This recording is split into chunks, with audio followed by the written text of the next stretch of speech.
সরকারি এবং সরকার দলীয় বাহিনীর বেআইনি ও সন্ত্রাসী তৎপরতার জবাব দেওয়ার ক্ষমতা জনগণের রয়েছে। সেই ক্ষমতা প্রয়োগের ফলে যে অবাঞ্ছিত মর্মান্তিক পরিস্থিতির সৃষ্টি হতো আমরা তা বরাবরই পরিহার করতে চেয়েছি এবং আজও করেছি।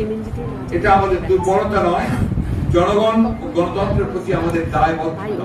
আমরা জেনেছি যে মোতোয়াইল ও সামরিতে গাড়িতে আগুন দেওয়ার ও ভাঙচুর করার ঘটনার জন্য বিএনপিকে দায়ী করার অপচেষ্টা চালু হচ্ছে, অথচ পত্রিকা ও সোশ্যাল মিডিয়ায় সুস্পষ্ট প্রমাণ দিয়ে খবর বেরিয়েছে যে পুলিশের সামনেই এসব ঘটনা ঘটিয়ে ভিডিও করে অপরাধীরা নির্বিঘ্নে বাইক চালিয়ে চলে গেছে।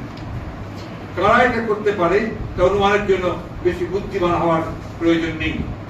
নিজেরা অপরাধ করে বিএনপির উপরে দোষ চাপানোর অপচেষ্টা থেকে বিরত থাকার জন্য আমরা সংশ্লিষ্টদের আবার পরামর্শ দিই।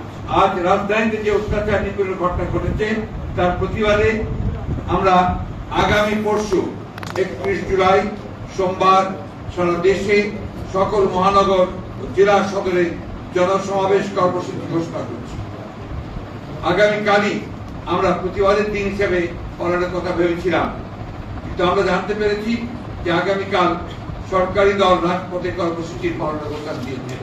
আমরা তাই তাদের মতো একই দিনের কর্মসূচি না দিয়ে কর্মসূচি সংকট সৃষ্টি না করার সিদ্ধান্ত নিয়েছি।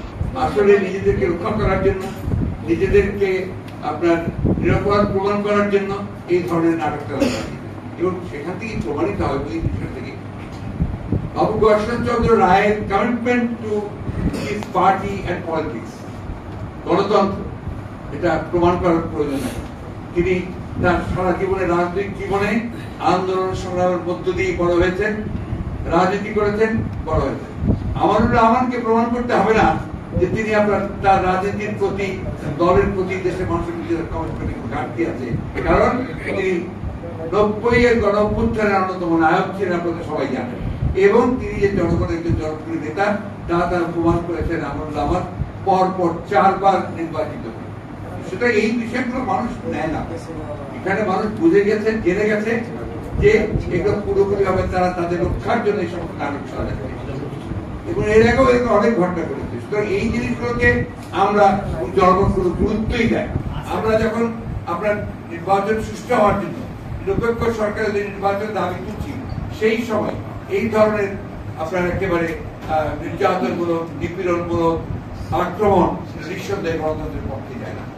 সংবাদ, ফিচার ও অনুষ্ঠানের জন্য ভিজিট করুন সংবাদ প্রকাশের ওয়েবসাইট এবং যুক্ত থাকুন ফেসবুক পেজ ও ইউটিউব চ্যানেলের সঙ্গে।